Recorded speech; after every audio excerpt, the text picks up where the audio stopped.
처음부터 할게요. 예. 자, 오늘 13번째 시간 시작하도록 하고요. 지난 시간까지 이제 관리회계까지 다 했어요. 재무회계를 제일 오래 했고, 우리가 재무회계가 이제 회계의 기본이다 보니까 제일 오래 했고, 여러분들한테 회계와 사회라는 과목을 통해서 알려주고 싶은 대부분의 내용이 이제 재무회계 쪽에 있고요. 원가관리회계 쪽에는 원가관리회계란 이런 거야 라는 걸 정도 소개하는 수준으로 그렇게밖에 못해요. 마찬가지로 세법도 세법에서는 뭐 이런 것들을 다루고 이런 것들을 배우는 거야 하는 정도 알려드릴 수 있을 것 같아요. 그리고 이렇게 세금은 우리 일상생활하고 직결되잖아요. 그리고 어느 정도 이 정도만 알아두면 이런 세금 문제가 있구나 하는 정도 교양으로 알 수 있는 수준으로 그렇게 설명을 하겠습니다. 녹화 장비에 약간 문제가 있는 것처럼 느껴져 갖고 처음에 시작할 때 어수선했는데 이해해 주시고, 자, 교재는 이제 326페이지 세금의 이해부터 시작을 하는데, 경제 활동의 주체가 이제 가계, 기업, 정부 이렇게 세 가지가 있다고, 이거는 중학교 때부터 사회 시간에 이제 배웠을 거예요. 그럼 이제 정부가 하는 역할이 뭐 치안과 국방 그리고 서민에 대한 복지 뭐 이런 것들 하는데, 그거에 대한 예산이 있어야 되잖아요. 쓸 돈이 있어야지 정부가 이제 집행을 하니까, 그런 돈을 정부로부터 그런 서비스를 받는 가게와 기업이 납부를 하는 거예요. 기업이 납부하는 대표적인 세금이 이제 법인세고, 가게에서 납부하는 대표적인 세금이 이제 소득세인데, 그것 말고도 여러 가지 세금들이 있습니다. 자, 328페이지 보면 세금의 종류 이렇게 나와 있죠. 되게 많죠. 이런 것들이 이제 세금의 종류고, 법인세, 소득세, 상속증여세, 종합부동산세, 부가가치세, 개별소비세, 주세, 막 취득세, 등록면허세 뭐 이렇게 있는데, 학교에서 배우는 이제 세법 시간에는요, 주로 이렇게 세법도 두 학기 과목이거든요. 그러니까 한 학기에 보통 세법이라고 해가지고 국세 기본법, 그리고 그러니까 세금에 대한 그 총론 같은 거죠. 경영학 언론 이런 것처럼 그런 국세 기본법을 간략하게 배우고, 그 다음에 소득세하고 부가가치세법 위주로 배우는 세법이라는 교과목이 있고요. 그리고 한 학기 동안 법인세, 기업이 내는 그 법인세에 대한 법인세 세무 조정만 하는 세무회계라는 과목이 있습니다. 그리고 뭐 종합부동산세라든지 취득세, 뭐 양도소득세는 배운다. 뭐 이런 사회적으로 이슈가 되는 그런 세금들, 그런 것들은 이제 학교에서 배우지는 않아요. 대신에 이제 다른 그 세법과 세무회계를 알면 그런 것들을 이제 찾아보거나 하면 이제 쉽게 이해는 할 수 있겠죠. 세금의 종류 참 많죠. 그리고 여러분들이 이제 세금인 것처럼 느끼는데, 알고 보면 세금이 아닌 것들도 있어요. 어른들이, 요새 젊은 사람들은 그렇게 얘기 안 할 것 같기도 한데, 우리 때만 해도 이제 어른들 때문에 그렇게 많이 얘기했거든요. 뭐 전기세, 수도세 뭐 이런 거. 전기요금, 수도요금이 맞는 말이고 세금이 아니에요. 걔네들은 세금이 아니에요. 전기는 뭐 한국전력공사 뭐 여기서 그 공급을 하는 거에 대한 대가를 주는 거고, 수도도 각 지역별로 어떤 그 뭐라고 해야 되나, 그 수도 사업소 뭐 이런 것들이 다 있죠. 그쪽에다 납부하는 그 요금이에요. 이용 요금. 우리 도시가스 요금이라고는 하죠. 도시가스 세금이라고 안 하죠. 똑같아요. 근데 옛날에 전기세, 수도세를 그냥 뭐 이렇게 의무적으로 내다 보니까 어른들이 그렇게 얘기를 한 것 같아요. 그리고 그때 당시에는 가스세라고 왜 안 했냐면은, 옛날엔 도시가스라는 게 없었어요. 가스는 개별적으로 그 동네 가스 가게에서 사다 쓰던 시절이 있었거든요. 제가 어렸을 때만 해도 도시가스가 아니라 가스통 큰 거 이런 거를 이제 집집마다 놓고 썼었어요. 그래서 이제 그런 식으로 부르는 거지, 그런 것들은 세금이 아니다라는 거고, 우리나라 뭐 한 해 징수하는 세금 2019 국세 통계 해가지고 그림 11-1 밑에 나와 있죠. 징수 금액의 수준입니다. 조 단위. 소득세가 86조, 법인세 70조, 부가가치세도 한 70조 되고요. 요 세 가지 세금이 가장 많이 납부하는 세금이에요.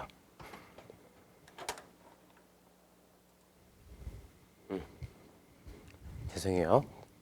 잠깐 중요한 전화가 와서 일시 정지를 하고 전화를 좀 받았습니다. 자, 세금 이렇게 11-1에 있는 그 세목 보면 이렇게 징수 금액 이게 우리나라에서 1년 동안 걷는 세수예요. 그리고 요번에 최근에 이제 이슈가 되는 게 삼성 이건희 회장님의 상속세잖아요. 상속세가 12조 정도 된다고 그러죠. 그 수준이 어느 정도인지 이제 감이 오시죠. 우리나라가 1년에 걷는 세금의 수준들, 이런 거에 비하면 여기서 엄청난 큰 비중을 차지하고 있습니다. 이건희 회장님 세금이. 그렇게 있고, 납세 의무는 성립과 확정과 소멸의 과정을 거친다. 이렇게 나와 있죠. 그림 329페이지. 납세 의무는 언제 성립되느냐? 자, 국가가 그 329페이지 보시면 국가가 국민으로부터 세금을 걷기 위해서 필요한 요건을 법률로 정해야 한다 그랬어요. 그리고 누구로부터 어떤 대상에 대하여 얼마의 세금을 거둘 것인가를 법으로 정해야 하며 납세 의무는 납세 의무자, 과세 대상, 과세 표준, 세율 이런 과세 요건이 갖추어졌을 때 비로소 성립한다 이렇게 나와 있어요. 납세 의무자 여기 나오는 게 누가 낼 거냐? 납세 의무자. 그 다음에 어디다 세금을 부과할 것이냐? 과세 대상. 그리고 세금을 부과하는 기준이 되는 금액. 그거를 과세 표준이라고 해요. 과세 표준. 실무상 줄여서 과표라고도 불러요. 과표. 이렇게 부르고. 그 다음에 과세 표준에다가 세율 이렇게 퍼센트죠. 몇 퍼센트를 곱하면 이제 세금이 나온다. 이런 세율 이렇게 정해져 있습니다. 납세 의무자는 크게 자연인하고 법인이 있어요. 그러니까 쉬운 말로 하면 개인하고 회사 뭐 이렇게 생각하시면 되고요. 과세 대상은 세금이 부과되는 대상을 말하는데 크게 세 가지가 있습니다. 가장 일반적인 네가 번 돈에 대해서 세금을 내야지라고 하는 소득, 과세 대상은 소득으로 하는 세금이 있고 네가 갖고 있는 재산에 대해서 세금을 내 하는 이제 재산이 있어요. 그리고 특이하게 네가 쓰는 거에 대해서 세금을 내라고 하는 소비에 대해서 붙이는 것도 있습니다. 이렇게 있고요. 과세 표준은 이제 개별적인 걸 설명하면서 이제 말씀드릴게요. 과세 표준은 뭐냐면은 자 소득, 재산, 소비에 대해서 세금을 매기는데 어느 정도 금액에 대해서 세금을 내느냐라는 거예요. 이게 세금 부과 기준이 되는 어떤 금액이나 뭐 기타 다른 단위, 뭐 수량이 될 수도 있고 어떤 단위를 세금 부과 기준이 되는 어떤 단위 이렇게 생각하시면 될 거예요. 그 세율은 과세 표준의 일정 비율을 곱해서 이제 산출 세액을 계산을 하겠죠. 이런 구조로 되어 있습니다. 자, 세율은 크게 비례세, 누진세 이렇게 있다고 나와 있네요. 비례세는 일정 비율을 곱하겠다는 얘기고요. 누진세는 이 과세 표준의 크기에 따라서 곱해지는 비율이 달라진다 이런 거예요. 보통 뭐 소비에 대한 거는 주로 이제 비례세, 재산에 대한 것도 비례세가 많은데 소득에 대한 거는 누진세가 대부분이에요. 왜 소득에 대해서는 누진세냐? 부자들의 돈을 더 많이 버는 사람은 더 높은 세율로 과세를 해서 그 사회의 어떤 양극화를 해소하기 위한 그런 기능을 이제 유도하기 위해서 소득에 대해서는 누진세를 적용하고 있습니다. 그 다음에 납세 의무가 요 네 가지 조건이 이제 갖춰지면은 이제 성립을 하게 되고요. 성립을 하게 되고 이 성립된 납세 의무가 확정이 돼요. 확정하는 방법에는 뭐 납세 의무자가 신고하는 방법이 있고 정부가 부과하는 방법이 있어요. 확정되면 이제 확정된 게 소멸되려면은 납부를 하면 소멸이 되겠죠. 세금을 내면 이렇게 됩니다. 또는 납세 의무자가 납부를 하지 않고 안 내고 버티고 버티다가 소멸되는 경우도 있어요. 거의 없지만 이게 소멸시효가 이제 제척되면은 이제 납세 의무가 없어지기도 합니다. 그리고 세금의 구제 제도 뭐 이런 것들도 있는데 그냥 참고로 한번 보세요. 이게 뭐냐면은 세금은 돈하고 관련된 거잖아요. 그러니까 납세 의무자가 억울한 일이 생길 수가 있어. 나는 이 정도 번 게 아니다. 실질은 나한테 이렇게 많이 벌었다고 세금을 많이 매겼는데 이거는 부당하다 하고 이제 싸울 수가 있어요. 우리 회계 기준에서도 기업의 그 회계 처리 방법 선택에 따라서 이익이 막 달라질 수 있다 그랬잖아요. 재무제표가 달라질 수 있다고. 세법도 물론 회계 기준보다 명확하게 법으로 뭐에 대해서는 얼마씩 낸다, 뭐 과세 대상으로 한다, 아니다, 뭐 이런 것들이 다 정해져 있는데요. 그 판단의 기준이 애매한 게 이게 있을 수 있어요. 세법에서도 실질과세 원칙이라고 해가지고 대전제가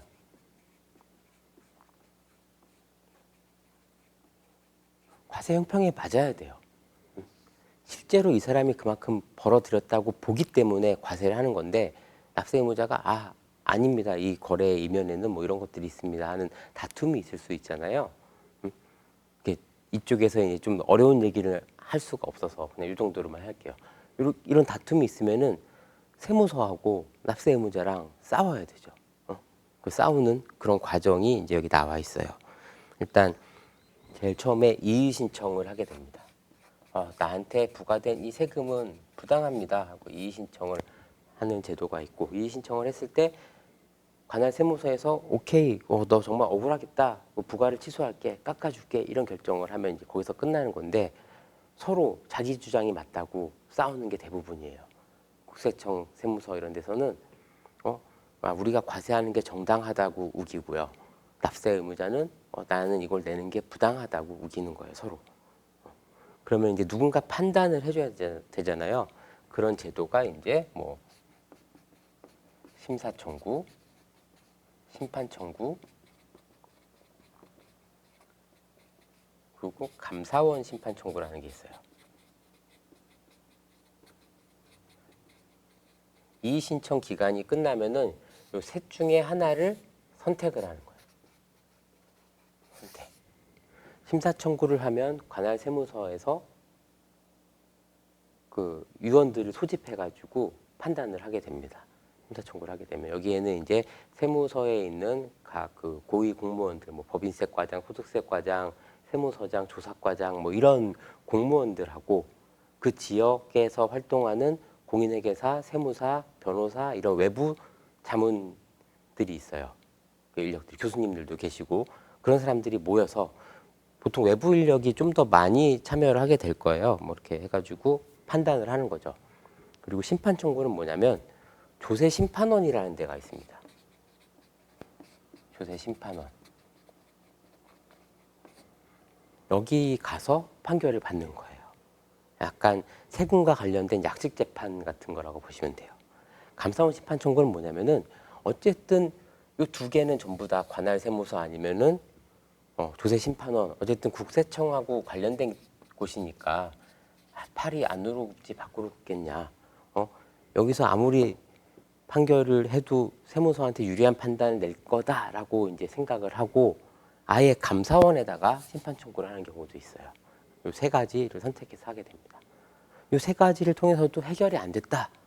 그러면은 여기 그러니까 해결이 안 됐다라는 거는 어느 한쪽이 맞다라고 판단을 해줄 거 아니에요. 거기에 불복하는 사람이 납세자가 불복을 할 수도 있고 세무서가 불복을 할 수도 있어요.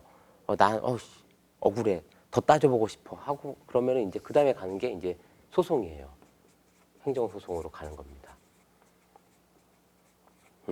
보통 그 사인들 간에 그러니까 일반 서로 다른 사람들 회사 간 뭐 이런 사람들끼리 민사적으로 문제가 발생하면 소송을 통해서 해결을 하게 되는데 이런 나라 국가하고 납세자하고의 갈등이 있을 때는 처음부터 소송을 가는 게 아니라 행정력 낭비가 이제 우려되니까 소송을 가기 전에 자체적으로 해결을 해라라는 이런 제도가 있는 거예요. 이런 거를 이제 행정심판 전치주의라고 해요.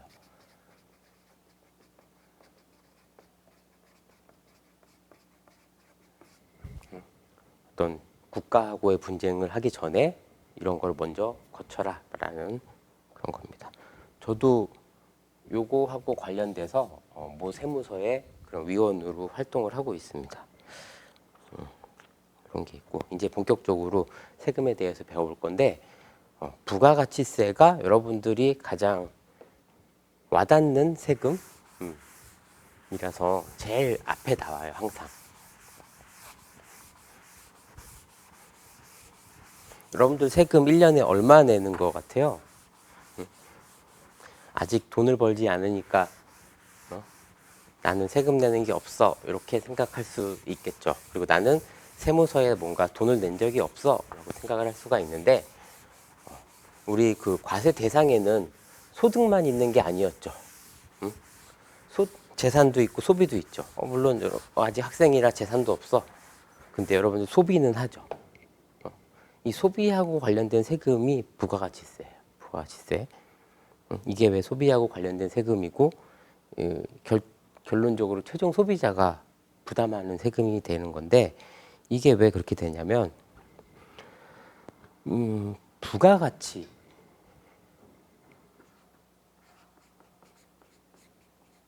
이름이 참 멋있는데 부가가치 가치가 더해진다라는 뜻이거든요. 영어로 보면 부가가치세가 Value Added Tax라 그래가지고 가치가 더해진 거에 대한 세금이에요. 시중에서는 이런 약자를 많이 써요. VAT 이렇게 많이 쓰는데 부가가치세는 빨간 글자인데 읽어볼게요. 생산에서 유통을 거쳐 최종 소비자에게 이르기까지 각 단계마다 증가된 부가가치에 대하여 부과되는 세금이다. 우리가 사람들이 경제 활동을 하면 부가가치라는 게 계속 거래가 있을 때마다 생겨요. 예를 들면은 334페이지 그림을 보면 옷감이 있어. 옷감이 있는데 이 옷감을 이용해서 옷을 만들었어. 그러면 이 옷감이 그냥 천에 불과했던 게 입을 수 있는 이런 옷으로 바뀌죠. 부가가치가 생긴 거야. 옷이라는 부가가치가. 그리고 이 옷이 어떤 어떤 생산자가 만든 그 가격이 있으면은 원가가 들어갔을 거 아니에요. 그거를 이제 팔어. 그럼 더 비싼 가격에 팔리겠죠. 거기서 또 부가가치가 증가를 하게 되는 거예요. 경제 활동 규모가 조금씩 커지죠.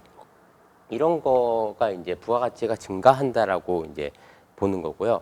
부가가치가 증가할 때마다 이 증가된 부가가치에 대해서 세금을 매기겠다라는 게 부가가치세예요. 그러면 이 개념을 생각해 보면은 이 부가가치에 세금을 매기는 게 되게 어려워요. 어려워서 이제 어떤 식으로 하게 되냐면은 이 부가가치를 계산해서 부가가치세라고 하면 부가가치 곱하기 세율 하면은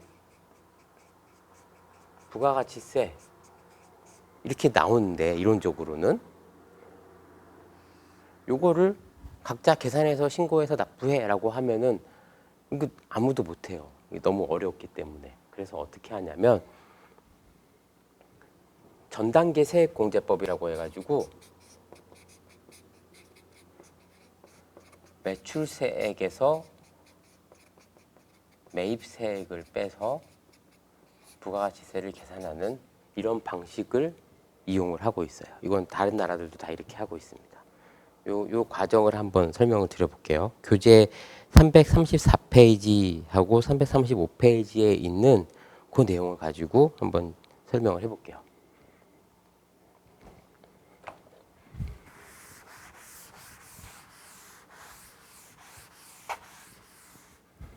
제일 처음에 나오는 게 이제 옷감이죠. 옷감. 원재료 생산자.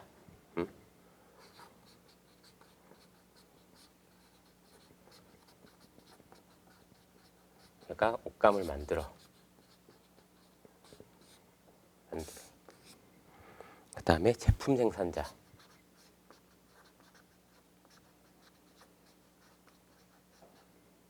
그러니까 옷을 만들죠. 옷을 만들어서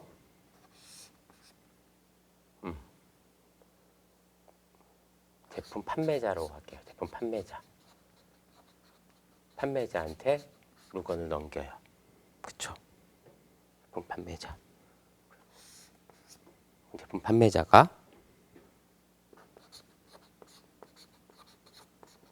최종 소비자, 고객이죠. 이제 옷을 팔겠죠. 자, 옷감 생산자는 옷감을 만드는데 10,000원이 들었어요.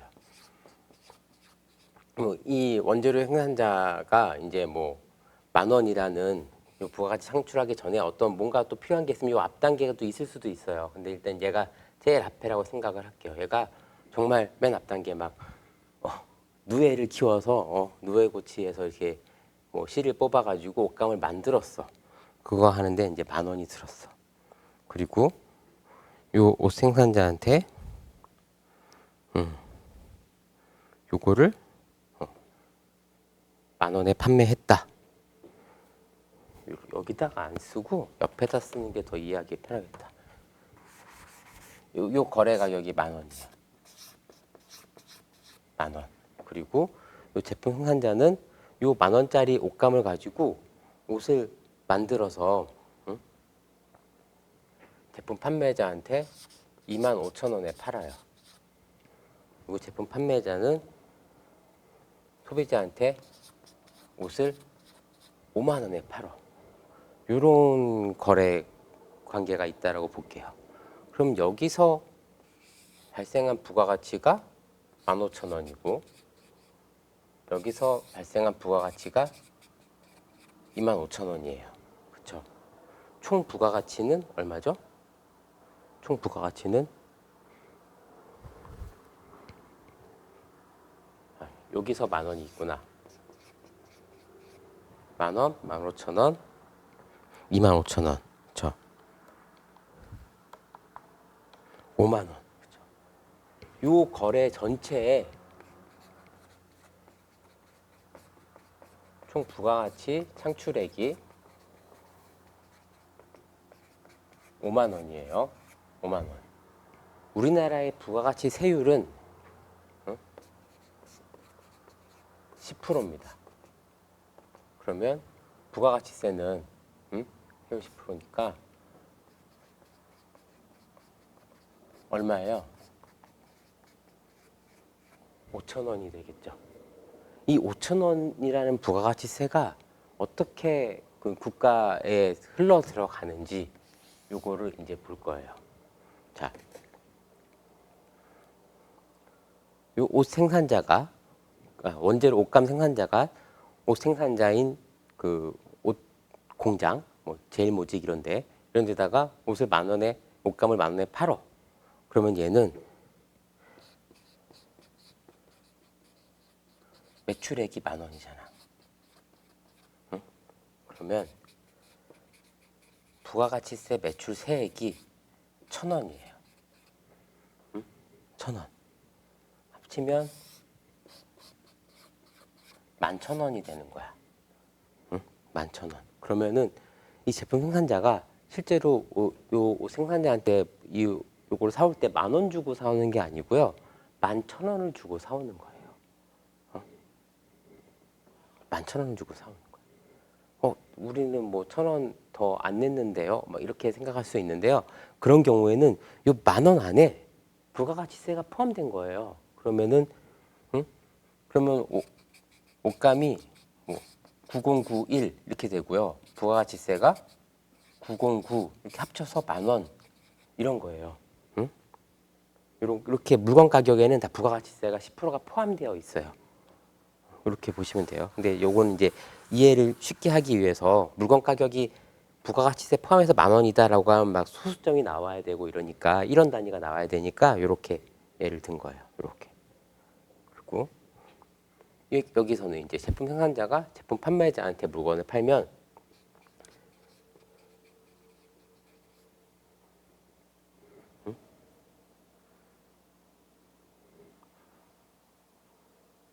매출액이 얼마야? 25,000원이죠. 응? 매출 세액은 여기부터는 옆에다가 쓸게요. 매출액은 25,000원. 그리고 매출 세액은 2,500원이 되겠죠. 근데 얘는 매입이 있잖아.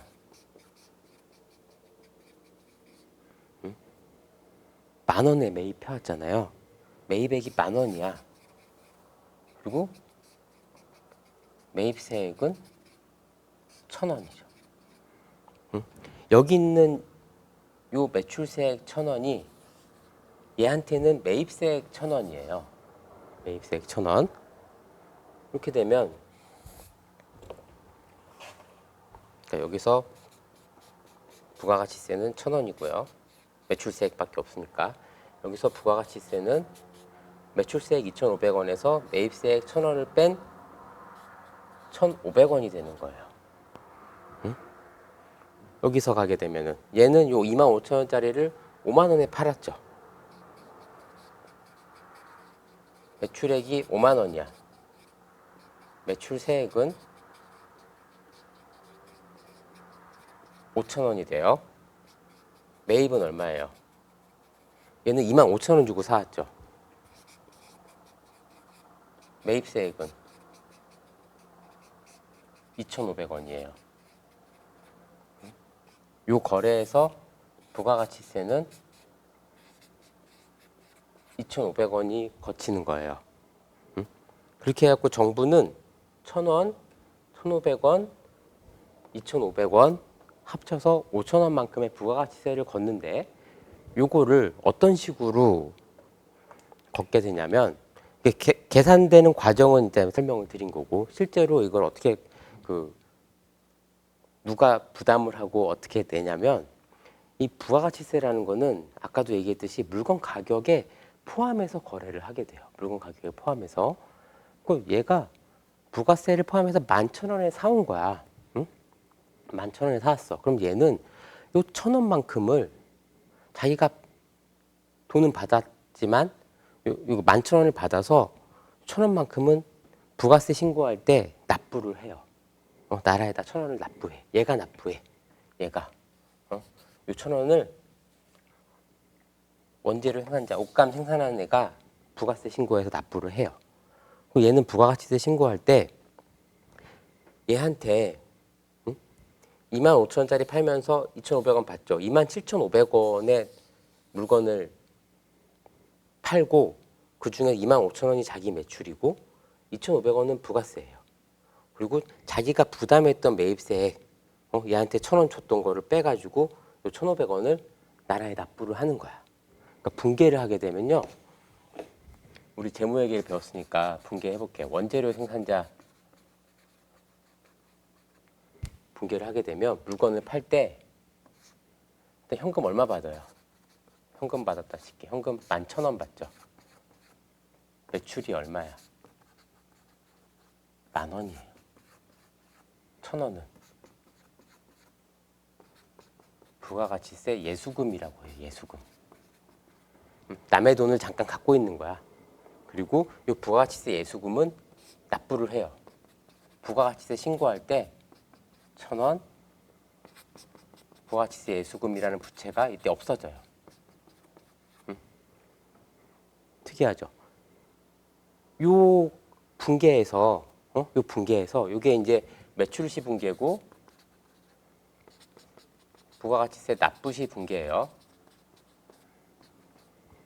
요 분계에서 어떤 세금과 관련된 비용이 하나도 인식이 안 되죠.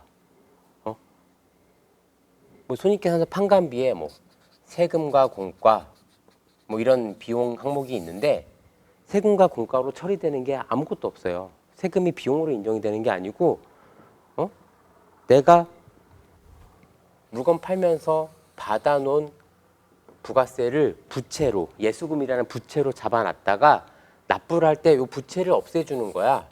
퉁퉁 이렇게.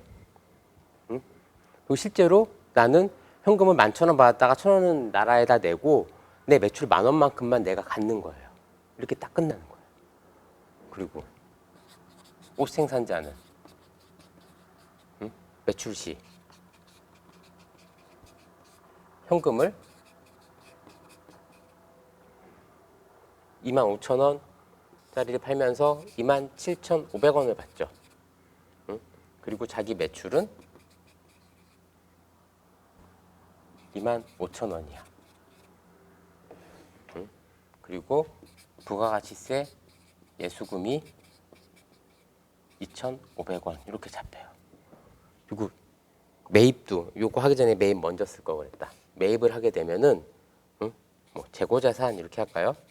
상품 이렇게 해도 되고 재고자산 또는 매입 이렇게 해도 되는데 매입은 그 회계원리에서 그 3분법을 안 배웠으니까 재고자산이라고 할게요. 25,000원짜리 샀죠. 얘는. 그러니까 10,000원 주고 샀죠. 10,000원. 얘한테 옷감을 10,000원 주고 사왔잖아. 10,000원. 근데 현금 얼마 줬어요? 부가세 포함해서 11,000원 줬죠. 얘는 부가가치세 대급금이라고 해가지고 자산이에요. 1,000원이란 자산. 자산. 이렇게 잡아요. 그리고 부가가치세 납부를 1,500원만큼 하죠. 얘는.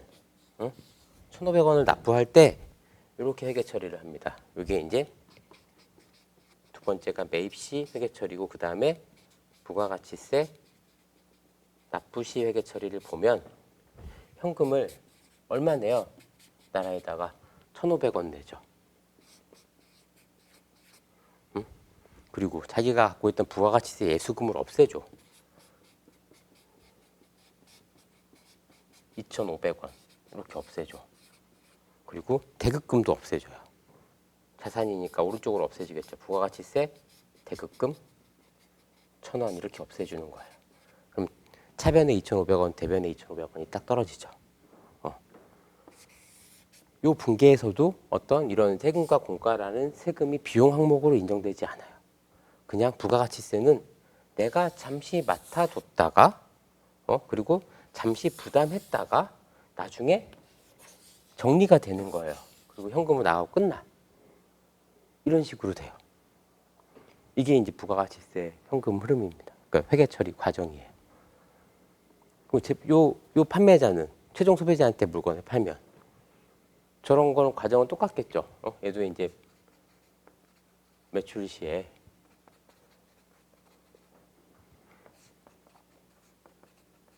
매출은 5만 원인데 5만 5천 원에 받고 팔죠.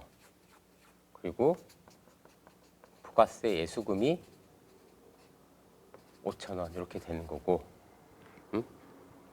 매입 이번에 위에다 써볼까? 요 판매자 그 제품 생산자한테 가져올 때 2만 5천 원 주고 사오잖아요. 얘는 27,500원 이렇게 주잖아요. 그렇죠? 그래서 옷이라는 재고자산을 25,000원짜리를 사고 부가가치세 대급금이라는 자산이 2,500원 이렇게 생기는 거예요. 부가가치세 납부할 때는 어떻게 돼요? 현금을 2,500원 납부하죠. 이렇게 납부를 하면서 자기의 부가세 예수금을 없애줘. 5,000원. 그리고 부가세 대급금도 없애줘요. 2,500원. 이런 식으로 정리가 되는 거예요. 이런 식으로. 그 누구도 부가가치세하고 관련해서 어떤 이런 비용 항목을 인식하지 않아요. 그럼 이건 누구 비용이야? 자, 얘는 부가세를 1,000원, 그러니까 나라에서는 얘한테 1,000원 받고, 얘한테 1,500원 받고, 얘한테 2,500원을 받아요. 그렇게 해서 이 거래에 있는 총 부가가치세 5,000원을 다 걷어. 근데 얘는 이 1,000원을 자기가 그냥 냈냐? 아니에요. 물건 팔면서 얘한테 받아다가 낸 거야.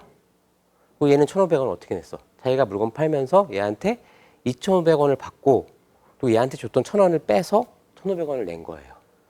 그리고 얘는 물건 팔 때 받은 5,000원 그리고 자기가 부담한 2,500원을 빼서 2,500원만큼 낸 거예요. 그럼 요 거래에서 실제로 부가가치세를 신고하고 납부하는 사업자들은 요 옷 생산자, 그러니까 옷감 생산자, 옷 생산자, 옷 판매자 얘네들이 각각 1,000원, 1,500원, 2,500원을 납부했지만 요 돈은 얘는 얘한테 받아다 냈고 얘는 얘한테 받아다 냈고 얘한테 준 거 공제받고 얘는 얘한테 받아다 내고 얘한테 준 거 공제받고 이렇게 됐어요. 그럼 5,000원은 결국 누구한테 받은 거냐? 얘한테 받은 거예요.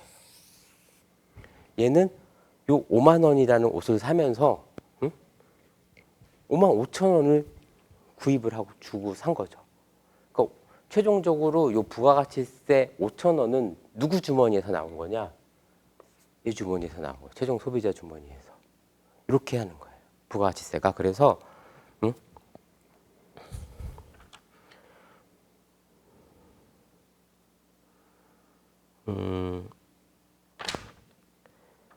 설명이 여기 쭉 나와 있고 336페이지 보면 그 두 번째 줄 볼까요? 즉, 그러니까 맨 위에부터 볼까? 맨 위에 5만 원에 대한 부가가치세 5천 원은 모두 최종 소비자가 부담하게 된다. 즉, 부가가치세는 법률상 납세 의무자와 실제로 세금을 부담하는 담세자가 다른 간접세이다. 이래서 간접세라고 불러요.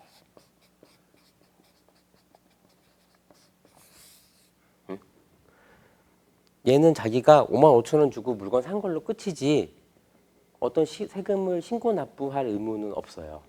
세금에 대한 신고 납부는 얘네들이 다 한 거야. 얘네들은 다 뭐예요?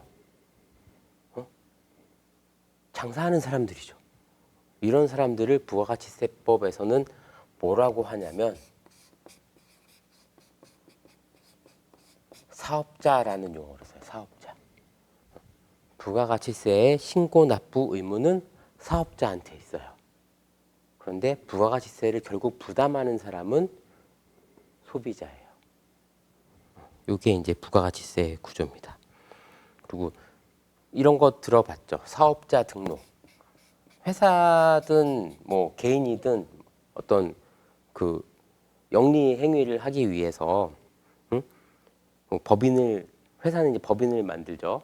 회사라는 법인을 만들죠. 그리고 개인은 개인이 이제 장사를 할 수 있잖아요. 그냥 하는 게 아니고요. 부가가치세법상 사업자 등록이라는 걸 해야 돼요. 사업자 등록이라는 걸 하면은 사업자가 되는 거야. 이런 거 본 적 있죠? 사업자 등록증 보거나 들어본 말 본 적 있는 용어죠.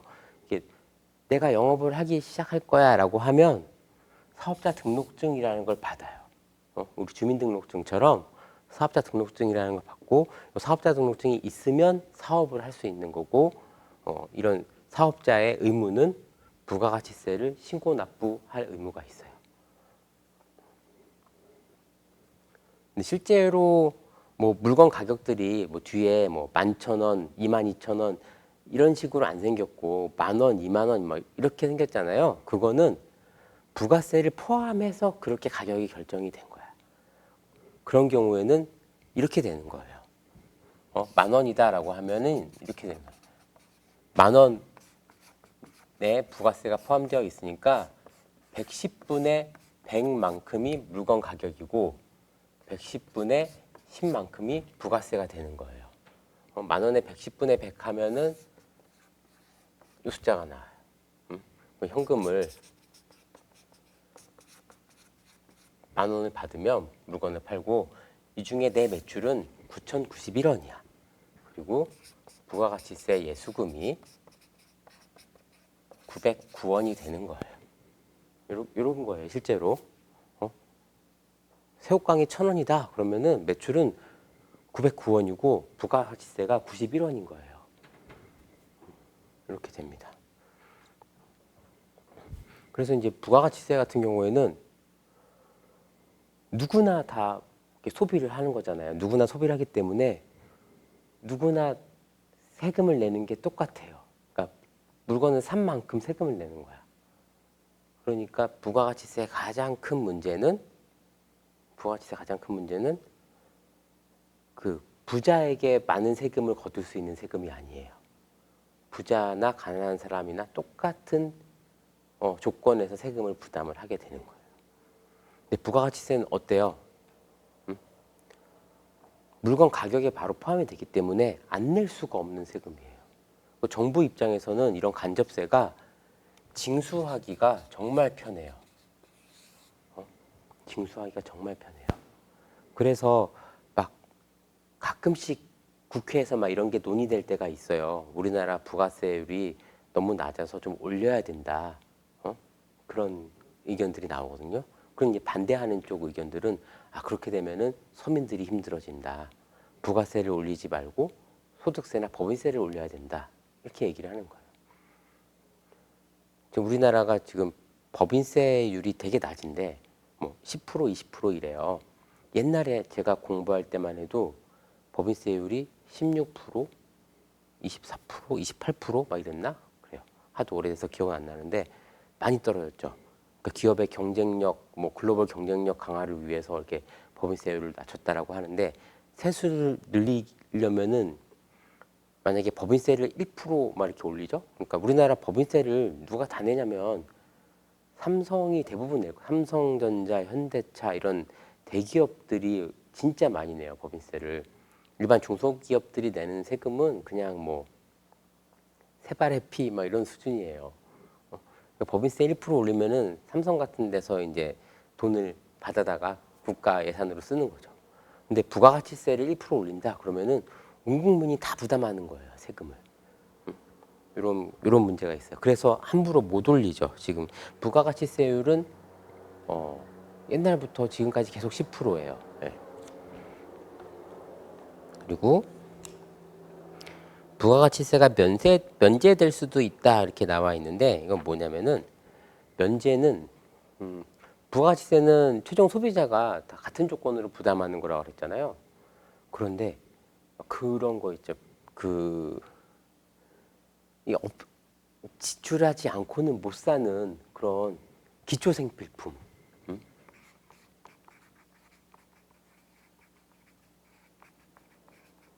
기초생필품을 소비하는 데에도 우리가 부가가치세를 거두면 안 되겠다. 그러면 서민들이 너무 힘들어지겠다. 그래서 기초생필품에 대해서는 면세를 하고 있어요. 면세 항목은 열거주의예요. 부가가치세법에 쭉 열거되어 있어. 거기에 열거되지 않으면 다 과세예요. 대표적인 게 뭐 쌀, 연탄 막 이런 거예요. 옛날에 이게 만들어진 지 오래된 법이다 보니까 그런 거 있죠. 쌀은 뭐 면세, 연탄도 면세, 버스 요금 면세, 택시는 과세. 부자들이 타니까 이런 식이에요. 그리고 또 이상한 게 뭐가 있지?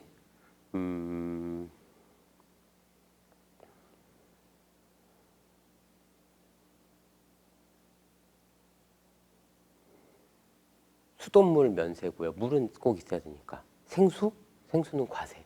물을 사 먹어? 서민으로서 상상할 수 없는 일이지. 요새는 다 사 먹잖아요. 제가 어렸을 때만 해도 물을 사 먹는다는 건 상상도 못 했거든요. 물을 사 먹는다 과세. 이런 거예요. 생수에도 부가세가 과세돼요. 법이 너무 옛날에 만들어졌어. 그리고 이제 뭐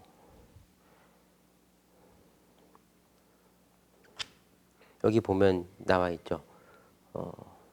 338페이지 위에 빨간 글씨 면세제도 이렇게 나와 있는데 거기 보면 이렇게 나와 있어요. 곡식, 육류, 생선, 수돗물, 연탄, 시내버스 용역, 주택임대, 신문, 잡지, 그리고 토지의 공급, 금융이나 보험 용역 이렇게 나와 있는데 대부분 기초 생필품하고 관련된 거, 주택임대 뭐 이런 거 부가가치세가 면제된다 이렇게 나와 있는데요. 토지에 공급하고 금융이나 보험 용역 이런 거는 이제 뭐냐면은 토지 같은 경우에는 부가가치 자체가 없다라고 보는 거예요. 토지를 공급한다. 땅은 얘가 갖고 있던 땅을 뭐 비싸게 판다라고 해도 부가가치가 창출됐다고 보기 어렵잖아요. 땅은 땅 그대로야. 옷이 되는 거는 부가가치가 창출된 거고 그 제품 판매자가 자기가 사온 것보다 이윤을 붙여서 파는 것도 여기 자기가 판매를 위한 어떤 노력을 하잖아요. 뭐 광고도 하고, 뭐 대리점에 이렇게 진열도 해야 되고 판매 행위를 하잖아요. 이 공장 가서 직접 사오면 싸지. 뭐 가끔 그런 경우도 있긴 하죠. 뭐 창고 대방출 이런 거 공장에서 직접 막 가면 싸잖아요. 이런 부가가치 창출 과정이 하나 빠져서 그래요. 그런 거는. 그런데 땅은 땅 위에 뭘 만들고 하면은 그 위에다 만들어 놓은 건물 같은 거는 과세야. 그런데 그 땅 자체는 면세예요. 토지의 공급이 면세예요. 공급이. 토지의 임대는 과세입니다. 임대는 토지를 사용하는 서비스를 제공하는 거기 때문에 그거는 과세예요. 부가가치세 과세 대상은 소비라고 했는데 법에서는 이렇게 나와 있어요. 재화나 용역의 공급. 재화나 용역을 공급하는 공급자한테 과세를 하는 거예요. 그렇죠? 원재료 옷감 생산자한테 과세하고 옷 생산자한테 과세하고 옷 판매자한테 과세했잖아요. 재화 용역의 공급에 과세를 하는 거야. 세 부담은 결국 소비자가 하게 되는 거고. 이런 게 이제 부가가치세 흐름이고 기초 생필품하고 토지나 금융 같은 부가가치가 발생하는 거라고 보기 어려운 것들은 아예 부가가치세 과세 대상이 아닌 거예요. 그런 것들이 이제 면세라고 해요. 반면에 영세율 제도라는 것도 있어요. 면세 제도하고 다른 이제 영세율 제도 보면 자 337페이지 3번 보시면 외국으로 재화나 용역을 수출하는 경우에는 가격 경쟁력을 높여 수출을 장려하기 위해서 수출 가격에 부가가치세를 부과하지 않으며 해당 재화나 용역을 구입할 때 지불한 부가가치세 매입세액을 돌려받는다. 이러한 수출 재화 용역에 대해 영해세율을 적용한다고 해서 영세율 제도라고 한다. 이게 뭐냐면요. 면세하고 영세율 둘 다 부가가치세가 없는데 매출세액이 없어요. 근데 면세는 처음부터 과세 대상이 아닌 거야. 영세율 제도는 과세 대상이야. 기초생필품도 아니고 토지도 아니야. 과세 대상인데 세율이 10%가 아니고 0%라는 거예요. 매출세액에 대한 세율이 0%라는 거야.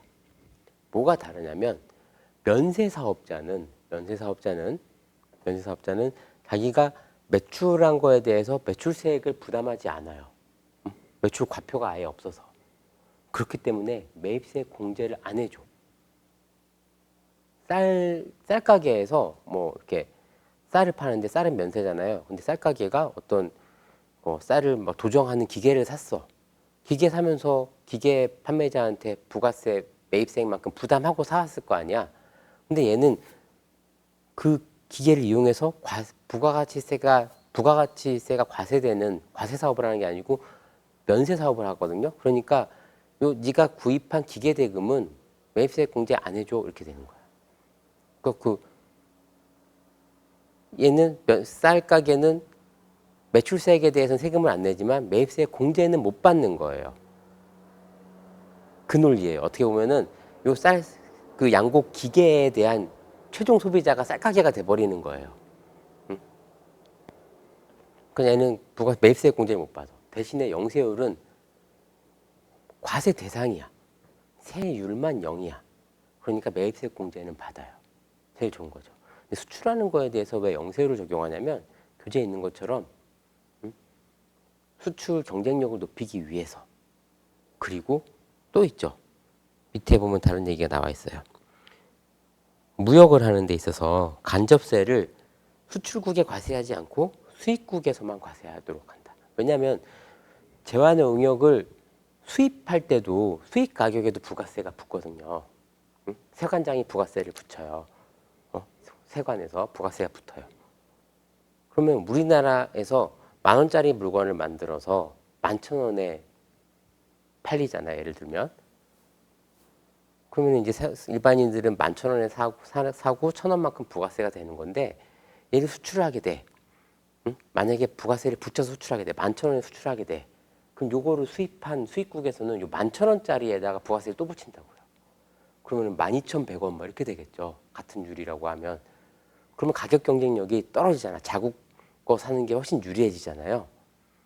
응? 그리고 이제 똑같은 부가가치에 대해서 수출하는 나라에서 한번 과세하고 수입하는 나라에서 한번 과세하게 되면은 세금이 이중으로 붙는 그런 문제가 있으니까 어차피 수출하게 되면 최종 소비자가 외국이잖아. 쟤네 보고 과세하라 그래. 이렇게 하는 거예요. 응? 이게 국가가 이제 무역을 할 때는 이런 부가가치세 문제도 있지만 뭐 수입할 때 자기네 자국을 보호하기 위해서 뭐 관세 이런 것도 있잖아요. FTA라는 거는 요 관세를 철폐하는 자유무역을 이제 하기 위해서 하는 그 관세 철폐 뭐 이런 게 이제 FTA이고 부가가치세는 이것도 같은 취지로 그렇게 영세율 제도를 운영을 하고 있습니다. 영세율 제도. 그러니까 면세점에서 물건 사면 싼 게 그런 거예요. 그리고 막 일본 같은 데 가면 거기서 쇼핑한 거에 대해서 공항에서 막 텍스 리펀드 받는다고 막 줄 서갖고 영수증 보여주면 돈 돌려주잖아요. 그게 부가세, 일본에서 내가 소비하면서 쓴 부가세 돌려주는 거거든요. 네? 일본은 부가세율이 한 7%인가? 그러니까 일본 가면은 가격표가 되게 복잡해요. 가신 분들 가서 봤을 거예요. 편의점 같은 데 가면은 거기는 이제 부가세 제외 가격으로 이제 써놓고 계산할 때 부가세가 얹어지는 이런 구조예요. 우리나라랑 다르게. 그런 것들이 이제 리펀드 받는 거죠. 쟤는 한국 애니까 일본에서 부가세 한국 애가 쓴 거는 일본 입장에서 수출한 거나 마찬가지니까 그렇게 하는 겁니다. 이런 거 면세 실생활에서 면세하고 영세율을 여러분들이 간접적으로 다 경험을 해본 거예요. 이렇게.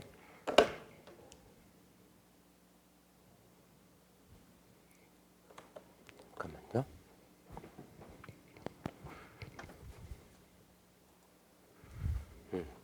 제가 오늘 좀 전화가 많이 오는 날이라 안 꺼놨어요. 좀 잠깐 여러분들 수업하는데 최대한 지장 없게 정지해놓고 이렇게 하는데 마침 또 부가세에 대해서 좀 어느 정도 일단락 하고 나서 와서 다행이긴 합니다. 예. 부가가치세 알겠죠? 이 부가가치세 말고도 간접세들이 꽤 있어요. 우리 다시 앞으로 가볼까요? 간접세가 328페이지 있는 세금 중에서 간접세라고 되어 있는 거 보면 이제 부가가치세, 개별소비세, 주세, 증권거래세, 교통, 에너지, 환경세 이런 거 있잖아요.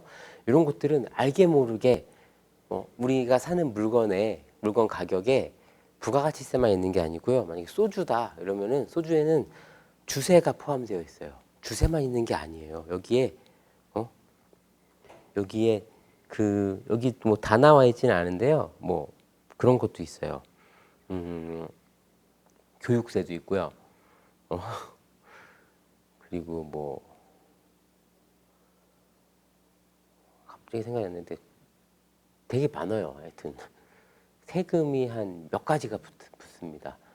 술 판매해서 뭐 그 국민들을 뭐 계몽시키는 데도 써야 되고 뭐 해가지고 옛날 일제시대 때 만든 건데 소주나 뭐 맥주 뭐 이런 거에는 세금이 되게 많이 붙어 있어요. 그 주세의 세율이 부가가치세 10%잖아요. 주세가 몇 프로인지 아세요? 주세가 70%인가 그래요. 70%.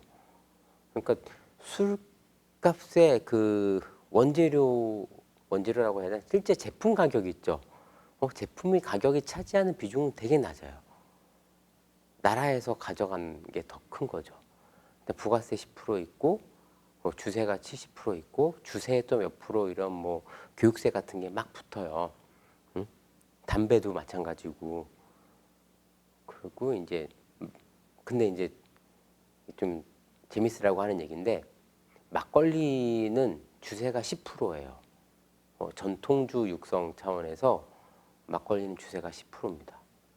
그러니까 소주하고 막걸리가 가격이 똑같다라고 하면은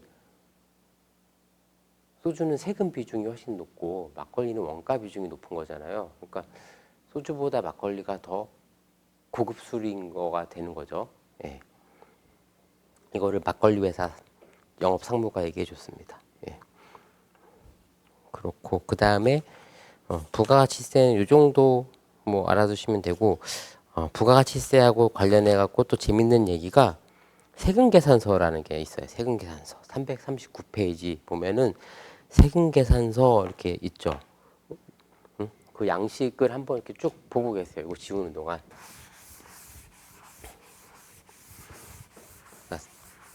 장사 또는 뭐 영업 이런 거 하려면은 사업자 등록을 해야 된다 그랬는데, 사업자 등록을 하게 되면 부가가치세 신고 납부 의무가 생기고, 그거에 기준이 되는 게 이제 세금계산서라는 이 종이에요. 옛날에는 종이로 했는데 요새는 다 전산으로 합니다. 세금계산서. 세금계산서를 발행을 해야 돼요. 그게 사업자의 의무입니다. 요새는 세금계산서 발행을 어디서 하냐면 국세청 그 홈택스라는 사이트가 있어요. 그러니까 사업자 등록을 하게 되면 국세청에 아이디를 만들어야 됩니다. 아이디 만들고 뭐 현금 영수증 가맹도 하고 뭐 신용카드 가맹도 하고 막 이런 거 하거든요. 그리고 물건을 판매하거나 뭐 어떤 서비스를 제공할 때마다 자기가 매출을 인식할 때마다 이 세금계산서라는 거를 발행을 해요. 그 양식 한번 보셨죠? 보면 거기에 써 있는 정보들이 되게 많아요. 세금계산서에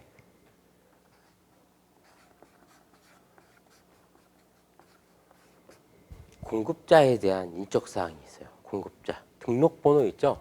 이게 사업자 등록번호만 하는 거예요. 사업자 등록증은 주민등록증처럼 각 사업자별로 일련 번호가 있어요. 한번 탄생하면 이제 바뀌지 않는 주민번호처럼 사업자 등록번호로 적게 돼 있고, 날짜를 쓰게 돼 있어요. 날짜를 쓰게 돼 있고, 공급 가액과 세액을 기재하게 되어 있습니다. 공급가액과 세액. 그리고 보통 요 공급가액에다 세액을 더한 거를 우리가 공급 대가라고 표현을 해요. 이게 우리가 흔히 알고 있는 물건의 가격 같은 거예요. 근데 공급가액하고 세액을 기재해. 그 공급자만 쓰냐? 공급받는 자 인적사항도 쓰게 돼 있어요. 여기도 사업자 번호가 들어가요.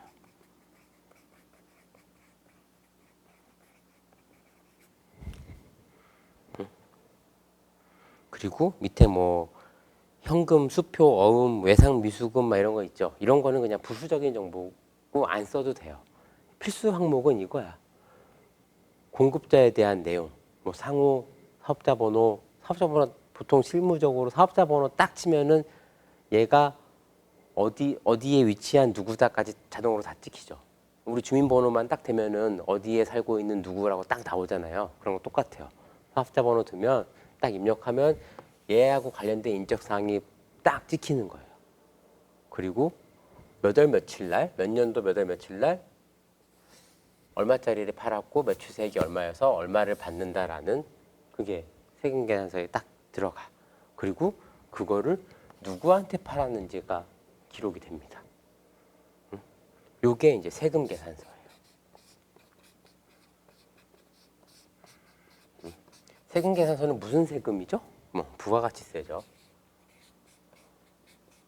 이거를 사업자의 의무예요. 발행을 해야 돼. 과세 사업자는 세금계산서라는 걸 발행을 하고, 면세 사업자는 세금자가 빠진 계산서라는 걸 발행을 해요. 계산서 발행도 똑같아요. 들어가는 정보 대신에 세액이 없겠죠. 세액이 없겠죠. 계산서, 세금계산서, 계산서 이런 거를 이제 발행을 하는 거고, 이거 발행하면 무슨 일이 생기냐면은 이거를 국세청 홈택스 홈페이지에서 로그인 해가지고 공인인증서로 로그인해서 발행을 하는 거거든요. 그러면은 여기에 이메일 주소 받는 사람 이메일 주소 입력하게 되어 있어요. 그러면은 홈택스 그러니까 국세청에서 얘한테 메일이 딱 전송이 돼요. 누구누구가 발행한 세금계산서다 이렇게 전송이 돼. 그럼 얘는 그게 자기가 물건을 산 거가 맞으면 얘한테 물건값을 주는 거죠. 요 공급 대가를. 아니면은 뭐 막 따져야 되는 거고. 근데 실제로 이거 발행을 하려면 얘에 대한 사업자 번호 이런 정보도 알아야 되고 수신인에 대한 이메일 주소도 입력해야 되고 하니까 거래가 있는 경우에 이렇게 발행을 하게 됩니다. 발행을 하게 되고 요 물건을 판매한 사람은 세금계산서 발행을 하는 순간 자기의 이게 뭐예요? 매출이죠. 자기의 매출과 자기가 납부할 매출세액이 확정이 되는 거예요. 공급받는 자는 요 세금계산서를 받는 순간에 자기의 매입과 자기가 공제받는 매입세액이 확정이 되는 거예요. 그러면 요게 이제 모이겠죠. 모여서 자, 우리 이제 이런 회계나 세금을 얘기할 때 기간을 얘기하지 않을 수가 없는데 요 부가가치세는 내가 부담하는 게 아니고 거래 상대방한테 대신 받아다가 내는 거잖아요. 그런 과정 단계를 거치는 거잖아. 남의 돈을 받아다가 내는 거야. 납세 의무는 신고하고 납부하는 의무는 나한테 있지만 세금 부담은 내가 하는 게 아니라니까. 얘한테 받아다가 공급받는 자한테 받아다가 대신 내주는 거예요. 그러니까 남의 돈을 오래 갖고 있으면 안 되겠죠. 그럼 얘가 다 써버리지. 막상 낼 때 되면 돈 없어지고 수시로 내는데 우리나라에서는 3개월에 한 번씩 내게 되어 있어요. 그러니까 1월 1일부터 3월 31일, 6월 30일 이렇게 끊어가지고 분기별로 9월 30일 분기별로 납부를 하도록 하고 있어. 여기를 1기라고 하고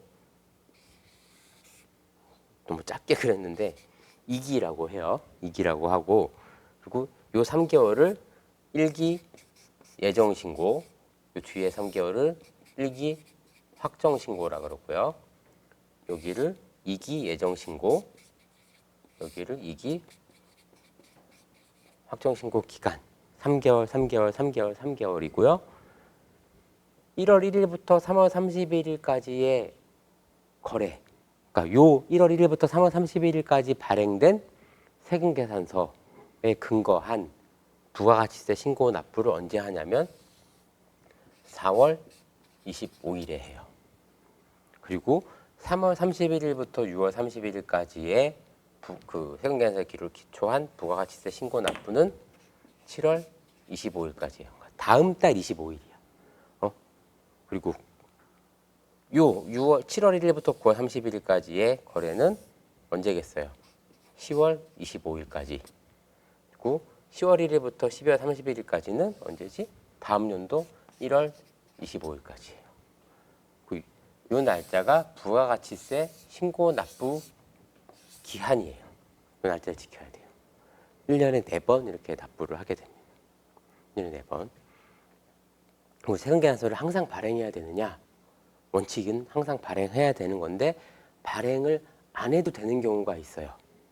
언제 그렇게 하냐면은 공급받는 자가 공급자한테 물건을 살 때 신용카드로 샀어. 신용카드 영수증 여러분들 카드 써보면 영수증 종이에 있는 거 한번 보세요. 신용카드 영수증 보면 이 신용카드 영수증의 정식 명칭이 뭐냐면 신용카드 매출전표예요. 신용카드 매출전표라고 해가지고 여기를 딱 보면은 내가 카드를 쓰고 이 영수증을 받으면 그러니까 물건을 판매한 사람의 여기 있는 공급자 있죠.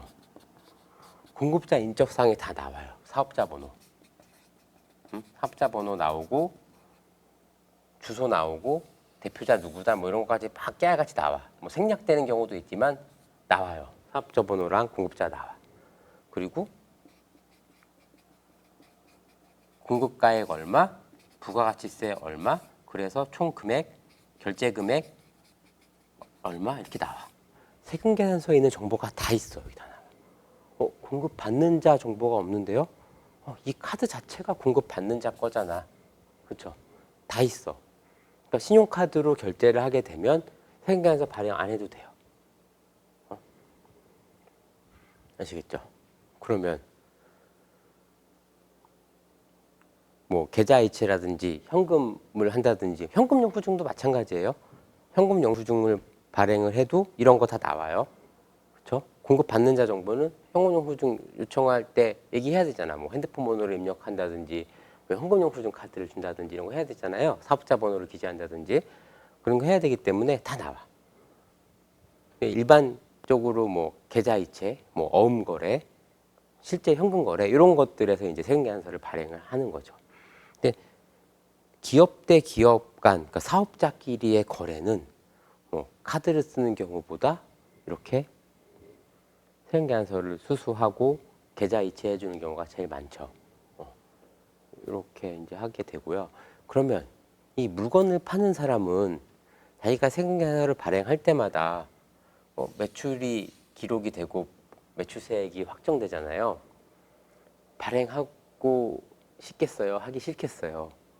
세금을 탈세하고 싶으면 이 세금계산서를 발행하기를 싫어해요. 그래서 간혹 가다가 예전에는 그런 경우가 있었어요. 간혹 가다가 세금계산서 우리 없이 부가세 없이 처리합시다. 자기들끼리 그렇게 얘기해. 얘가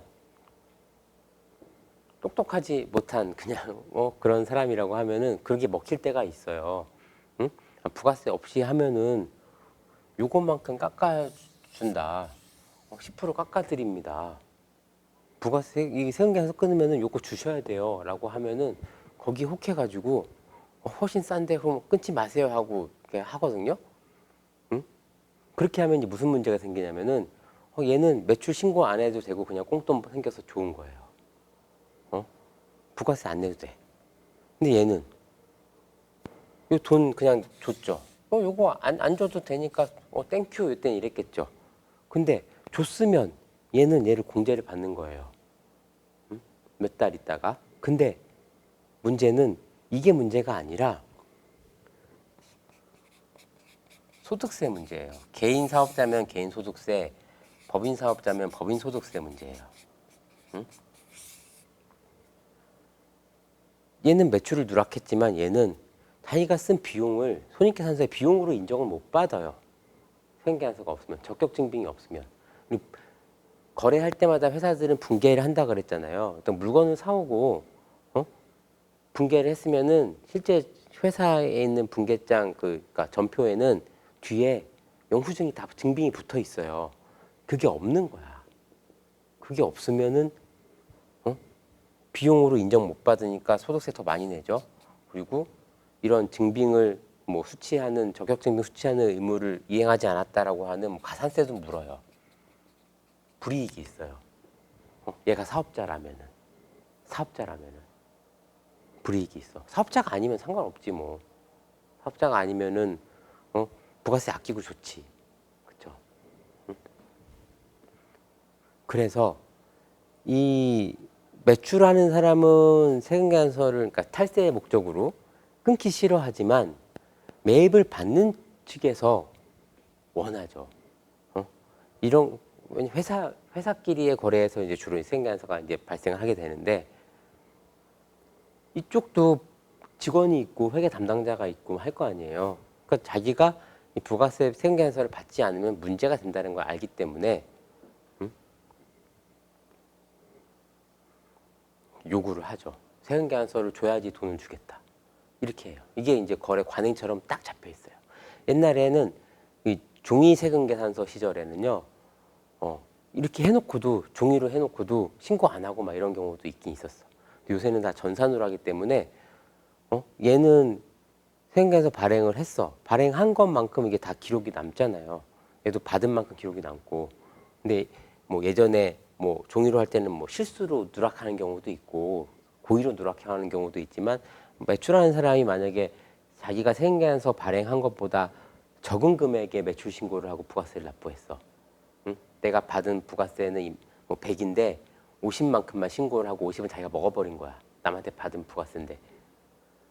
근데 그런 경우에도 다 어떻게 걸리냐면은 매입 받는 쪽에서 얘네들은 빼고 신고하고 싶은 게 있지만 얘네들은 없는 것도 막 찾아서 막 다 해갖고 신고를 하고 싶은 애들이거든요. 그래야지 공제를 받으니까. 그런 데서 이제 서로 대사해가지고 일치하지 않으면은 얘가 이제 세금을 추징당하고 이렇게 이런 일이 있었어요. 근데 요새는 전자세금 계산서라서 그런 경우는 별로 없고요. 어떤 경우는 있냐면 이 공급받는 자가 사업자가 아니야. 그냥 일반 소비자야. 응? 여러분들 가게에서 물건 사고 이렇게 뭐 세금 계산서 받아본 적 없잖아요. 달라고 해도 안 주죠. 받을 수도 없고. 그렇죠? 원하면 받을 수는 있겠다. 응?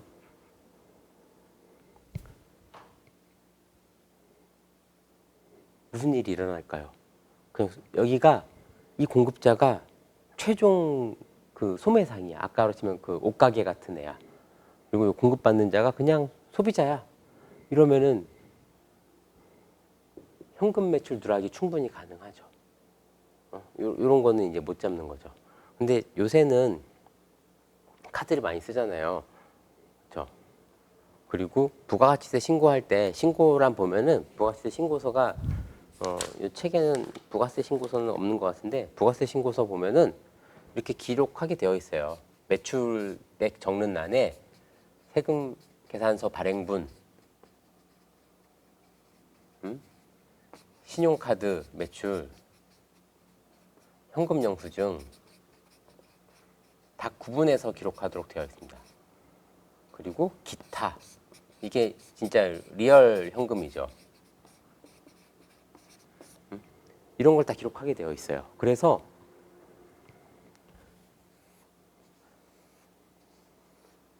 진짜 막 간이 배 밖으로 나오지 않는 한 우리는 이거 0입니다라고 신고하기가 쉽지는 않아요.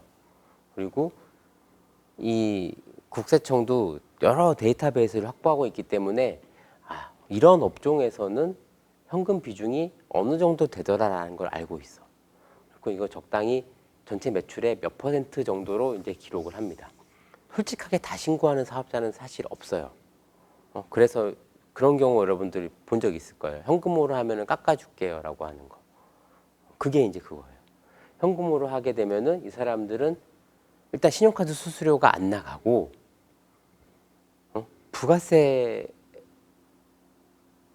깎아주겠지. 부가세보다 좀 덜 깎아주면 더 나쁜 사람이고, 부가세 안 내는 것만큼 깎아줄 거고, 그리고 또 뭐가 있을까요? 부가세 세이브하고 매출이 그만큼 덜 잡히니까 이 사람이 법인세나 소득세를 적게 낼 수 있겠죠.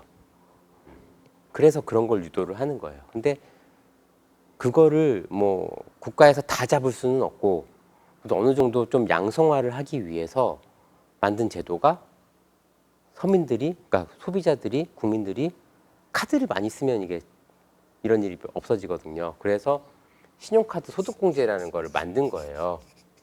이게 2000년대 초반에 생겼어. 신용카드 소득공제가.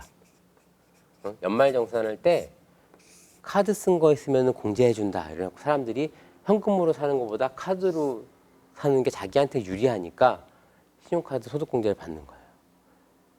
옛날에 이게 한시적이었어요. 한시적. 신용카드 사용을 양성화할 때까지 한시적으로 운영하겠다라고 했는데 이게 줬던 혜택을 뺏으면 국민들의 반발이 심하잖아요. 그러니까 이거를 계속 가는 거예요. 그리고 근데 반대로 이제 부작용도 생겼어요. 이때 2000년대 초반에 뭐 카드 대란이라고 해가지고 사람들이 신용카드를 너무 많이 쓰다 보니까 막 신용불량자가 생기고 막 가게가 파탄나고 이런 일이 생기다 보니까 이거를 정부에서 이렇게 무작정 장려해서는 안 되겠구나라고 해서 생긴 게 체크카드하고 현금영수증.